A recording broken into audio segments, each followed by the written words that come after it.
Fala galera, aqui é o seu amigo Cleberson de novo. Bem, em primeiro lugar, essa é a primeira aula que eu gravo desde que a gente atingiu 1.000 inscritos no canal. Então, em primeiro lugar, eu gostaria de agradecer todas as pessoas que têm acompanhado o canal, comentado. Isso me deixa muito feliz e realmente é uma marca que eu mal esperava alcançar. Então, eu fico feliz e de forma muito humilde espero corresponder à confiança de tantas pessoas inscritas aqui no canal e tentar continuar produzindo um material de qualidade. Quero falar também que eu estou atento às sugestões e críticas que vocês colocam. Percebi que a principal crítica é que algumas pessoas acham que eu falo muito rápido durante as aulas, então eu vou tentar me policiar para tentar falar mais devagar, que é uma tendência que eu tenho desde pequeno, e quando a gente vai se empolgando durante a explicação, às vezes a gente acelera um pouco. Então vou tentar pelo menos controlar isso para não gerar mais problemas para vocês. Mas hoje então eu resolvi fazer uma aula um pouco diferente. Eu percebi que a gente já tem várias aulas sobre doenças e manifestações de imagens do canal, mas tem poucas aulas que eu explico mais ou menos a dinâmica que a gente, como radiologista, usa para interpretar um exame. Eu acho que nessa época do ano que vários residentes estão começando a especialização em radiologia, eu acho que é um momento especialmente auspicioso para a gente tratar dessa forma, porque quem está começando a ver tomografia de tórax ou de neuro ou qualquer parte do corpo, às vezes tem uma dificuldade de sentar e começar, como é que é feita a rotina, como é que as coisas, como é que deve ser feita a análise. Então eu vou explicar para vocês mais ou menos como é que eu faço, para ver se isso esclarece um pouco para quem tem dúvidas.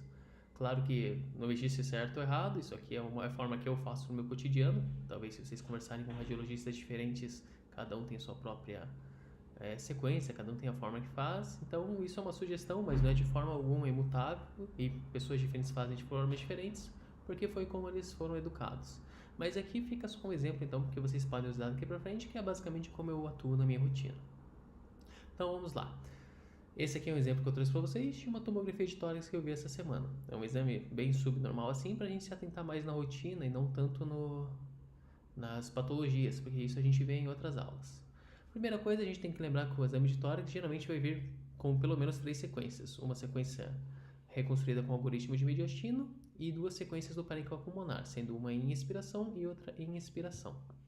Deixei aberto aqui lado a lado para vocês então o volume do mediastino e o volume da inspiração. Mas a primeira coisa que eu faço quando estou dando uma tomografia de tórax é começar a ver a expiração, porque é o que você provavelmente vai esquecer. Espera aí que eu sumi aqui. Pronto, voltei.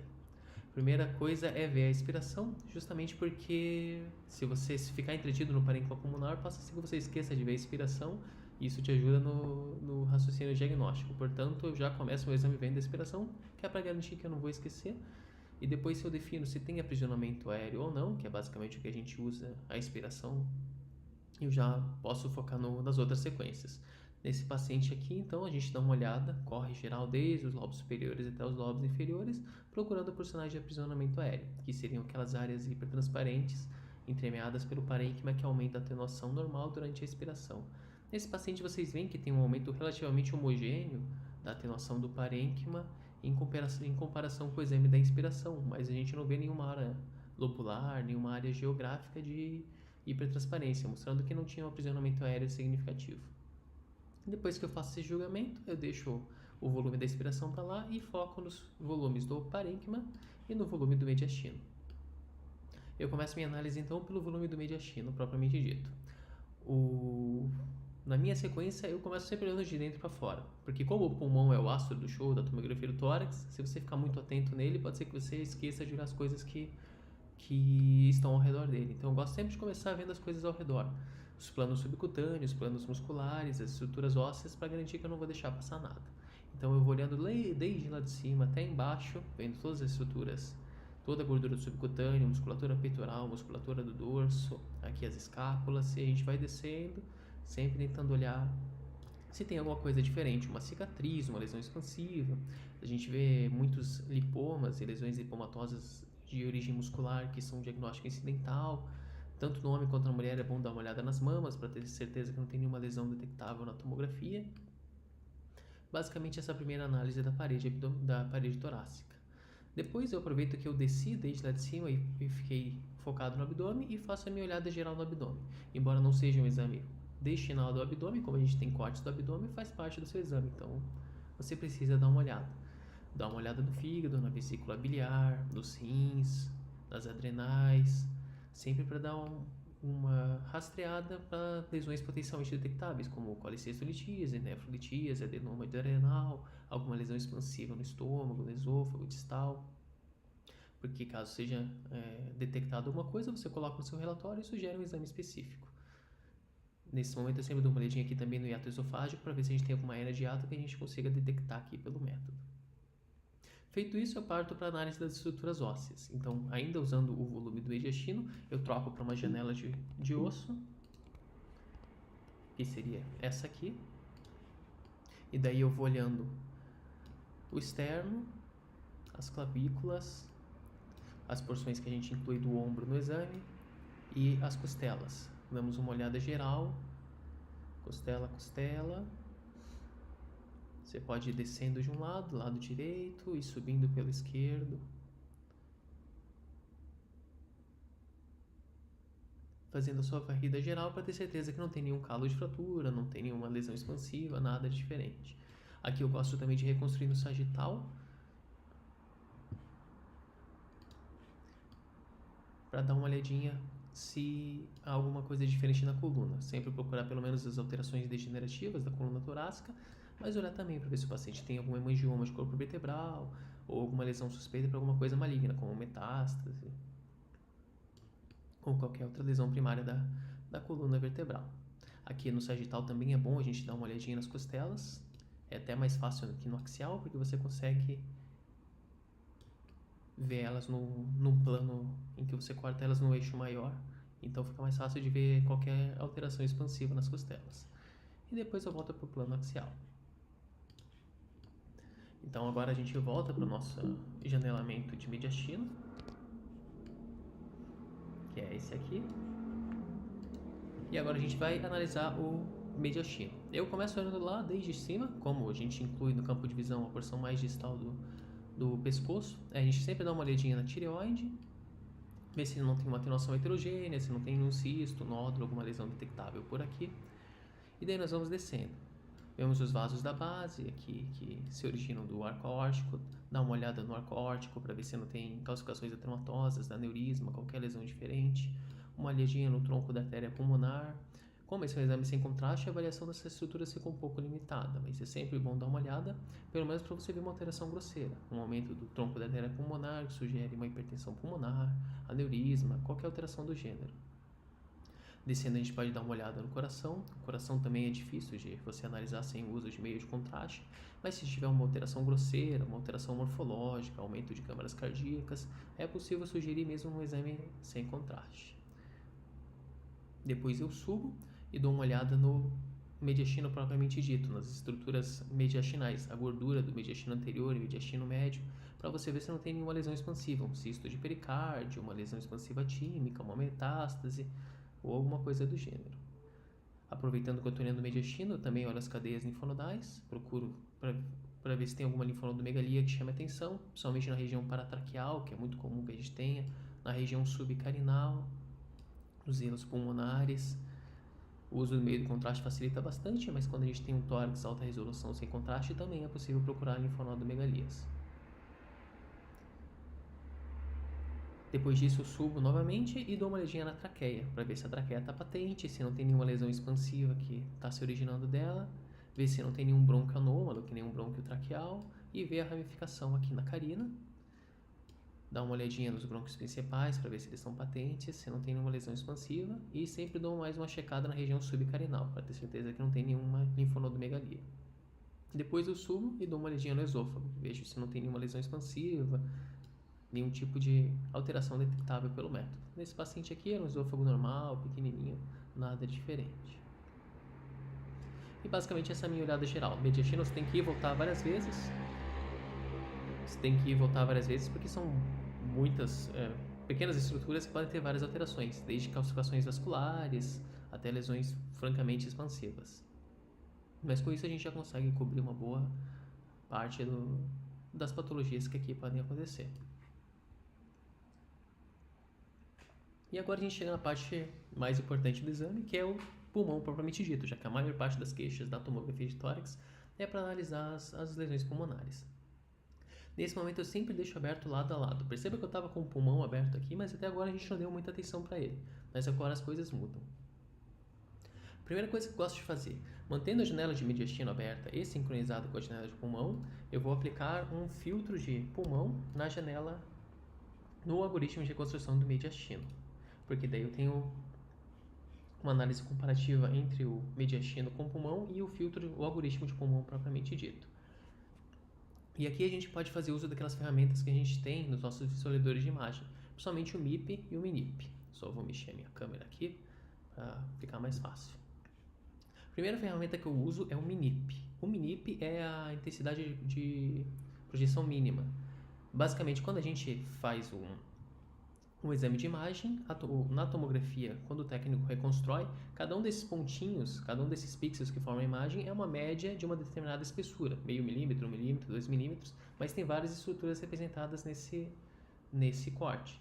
Quando você está com a média, o que é representado ali é a média da densidade das estruturas. Quando a gente usa o MINIP, você está valorizando as estruturas de baixa densidade. Então, ele é especialmente útil no pulmão para procurar lesões de baixa atenuação, como enfisema pulmonar, cisto pulmonar, porque daí você está puxando para baixo a intensidade de sinal a intensidade de densidade das estruturas que estão sendo visualizadas. Então, aqui eu pego o volume de mediastino e ligo o MINIP. Especificamente no contexto do tórax, como eu já falei para vocês, a gente vai usar para procurar enfisema pulmonar e outras lesões de baixa atenuação. Dá para dar mais uma janeladinha aqui para deixar um pouco deixar o contraste um pouco mais visível. E a gente varre daí o parênquima pulmonar para ver se o paciente tem alguma lesão de baixa densidade que se sobressai. Aqui a gente vê que não tem nenhuma lesão ovalada, hipertransparente, bem característica do enfisema pulmonar, porque é um exame subnormal mesmo. E depois que eu aplico o MINIP, a gente passa para o outro, que é o MINIP, que é o MIP. O MINIP, como eu falei para vocês, é de mínimo, então vai realçar as estruturas de baixa atenuação. O MIP é o contrário, ele vai acentuar as estruturas de alta atenuação. Perceba que os vasos pulmonares estão bem mais visíveis do que estão no parênquima pulmonar normal e ainda mais visíveis do que estavam no MINIP. Se o MINIP a gente usava para procurar cisto, enfisema e lesões de baixa densidade, o MIP a gente usa para procurar lesões de alta densidade, ou seja, nódulos pulmonares. Quando a gente usa o MIP, caracteristicamente a gente também espessa o corte para mais ou menos uns 9, 10 milímetros, porque como seu objetivo é procurar nódulo e não tanto ver o parênquima pulmonar propriamente dito, você não precisa de tanta resolução assim para ver o vidro fosco, espessamento de septos e tudo mais quando você está usando o MIP. Você vai procurar isso na janela de pulmão propriamente dita, que é o que a gente vai olhar a seguir. Então, quando eu estou procurando nódulos, sempre ligo o MIP e espesso um pouquinho o corte, deixo ele perto de 10 milímetros. Daí, nesse momento, eu vou correndo em paralelo o meu filtro de mediastino com o MIP com o pulmão. Porque tudo que eu vir aqui que pareça uma bolinha, que pareça um nódulo, tem que ser confirmado aqui no meu filtro de pulmão. Porque como aqui eu estou trabalhando com um corte mais grosso, às vezes você vai pegar um vaso transitando exatamente no eixo que você está cortando e ele vai parecer uma bolinha aqui. Mas se você vier para cá e ver que essa estrutura não é um pontinho que ele está andando, aqui é um vaso e você não vai chamar de nódulo. Então tem que tomar cuidado com o MIP, ele ajuda a gente a ver os nódulos com maior contraste, mas às vezes você vai se enganar, porque como é um corte mais grosso e uma técnica um pouco diferente, você pode se enganar. Por exemplo, aqui a gente vê que essa bolinha aqui está bem mais fácil de ver no MIP, mas agora eu vou para a minha janela de pulmão para ter certeza que se trata de um nódulozinho verdadeiro. E aqui a gente vê, tem alguns vasos passando ao redor, mas a bolinha é essa bolinha aqui mesmo. Então, de fato, esse paciente tinha um nódulozinho benigno. A gente pode até usar o nosso filtro de osso para ver se não é um granuloma calcificado. E perceba como ele é bem denso aqui no meio, ó. Aqui. Veja que ele é bem denso, parece a cortical de uma costela. Então, a gente sabe que é um granuloma calcificado. É um nódulo verdadeiro, mas é um granuloma calcificado. Nada de muito importante. A gente volta para a janela de pulmão daí. Prontinho. E a gente repete isso com todos os nódulos pulmonares que a gente vê. Então, o MIP te ajuda a detectar o nódulo, mas você vai para a janela de pulmão, que vai estar aberta do seu lado, para caracterizar o nódulo. Ter certeza que ele é um nódulo verdadeiro, que não é só um vaso num corte transversal, e ver a atenuação dele, se ele é um granuloma calcificado ou se é um nódulo com características benignas. Mas agora não esquentem muito a cabeça com isso, que outro dia a gente conversa sobre a caracterização de nódulos pulmonares. Aqui é só para vocês aprenderem a detectá-los. E depois que eu usei o MINIP para procurar enfisema, cistos, usei o MIP para ver todos os nódulos pulmonares que eu achava, aí eu vou para o parênquima pulmonar propriamente dito. Quando você vai para o parênquima pulmonar propriamente dito, é bom sempre dar uma olhada geral no pulmão.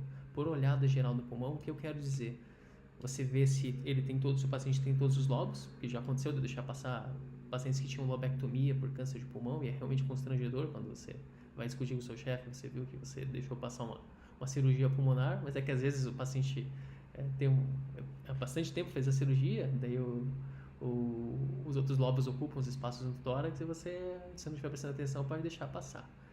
Para isso eu gosto sempre de ver as ramificações dos brônquios, para ver se todos os brônquios estão aqui, brônquios para todos os segmentos pulmonares, para o lobo superior, para os lobos inferiores, e você pode ver também as veias pulmonares chegando no ato direito. Tudo isso te ajuda a delimitar que todos os lobos pulmonares estão ali. Você pode também reconstruir no outro eixo.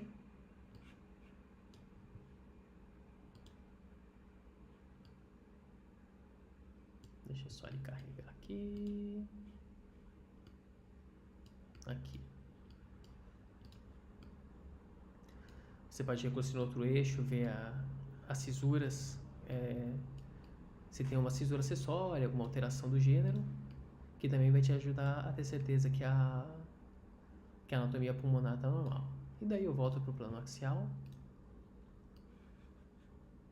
e eu olho o parênquima pulmonar propriamente dito. Perceba que até agora a gente ficou focando em nódulo, em cisto, em enfisema, mas agora a gente tem que fazer análise do parênquima pulmonar para lesões intersticiais. Então a gente vai procurar alterações em vidro fosco, vai procurar nódulos centrolobulares pequenininhos, vai procurar reticulação. Basicamente, como eu faço é olhar lobo por lobo, segmento por segmento. Então, eu começo no ápice pulmonar direito e vou descendo. Olho o segmento anterior do lobo superior direito, olho o segmento posterior. Depois você desce e chega no lobo médio, vejo os segmentos mediais, segmento lateral. Aqui. Depois passo para o lobo inferior direito, vejo o segmento superior, segmentos basais. Aqui o paciente respirou um pouquinho, fez um pouco de artefato de movimento. Esse é um exame que não tinha muita alteração, muito vidro fosco, muito nódulo, mas esse é o momento em que eu dedico a minha análise a isso. Então, se tem vidro fosco, se tem nódulo centrobular, se tem padrão reticular, é nessas horas que eu vou ver e deixar descrito no meu laudo. Então, basicamente é isso. Você olha todo o parênquima pulmonar e vai procurar as lesões focais. A gente já cobriu muita parte delas, como os nódulos e enfisemas. Aqui a gente vai procurar as alterações intersticiais mais finas. E por fim, depois que eu terminei de girar o pulmão, eu dou sempre mais uma olhada na janela de mediastino para ter certeza que eu não deixei passar nenhuma lesão no espaço pleural. Derrame pleural, espessamento pleural, todas essas lesões do espaço pleural, às vezes você costuma ver quando está fazendo análise das duas estruturas. Se você está olhando as costelas e vê que tem um líquido aqui, já vai deixar fácil para você, mas às vezes quando é um derrame pleural pequenininho, com um espessamento mais sutil, você por vezes pode deixar passar. Por isso que eu sempre dou uma olhada no espaço pleural bem no finalzinho da minha análise, para garantir que eu não vou esquecer. E com isso, basicamente, a gente fez a nossa análise de todas as estruturas. A gente viu a parede torácica, viu o mediastino, viu as estruturas da base do pescoço e da porção superior do abdômen. Vemos o mediastino, vemos o coração, as coronárias e vemos o parênquima pulmonar. Procuramos nódulos, usamos as ferramentas como o MIP e o MINIP para ajudar na nossa análise e a gente viu o parênquima pulmonar propriamente dito para procurar lesão intersticial, pequenos nódulozinhos e quaisquer outras alterações. Basicamente é isso. Espero que não tenha sido confuso para vocês, mas parece demorado, mas conforme você vai pegando cancha, isso fica medular e você faz em poucos minutos essa análise. A aula foi um pouco mais demorada porque eu tinha que explicar, tentar fazer sentido no meu raciocínio. Mas espero que isso tenha ajudado vocês a ficar um pouquinho mais claro a análise da tomografia de tórax. Deixe os comentários se vocês gostaram desse estilo de aula, que depois eu posso repetir para outras áreas, que nem neuro, abdômen, músculo esquelético e tudo mais. E é isso, espero ter contribuído para vocês e a gente se vê na próxima aula. Muito obrigado.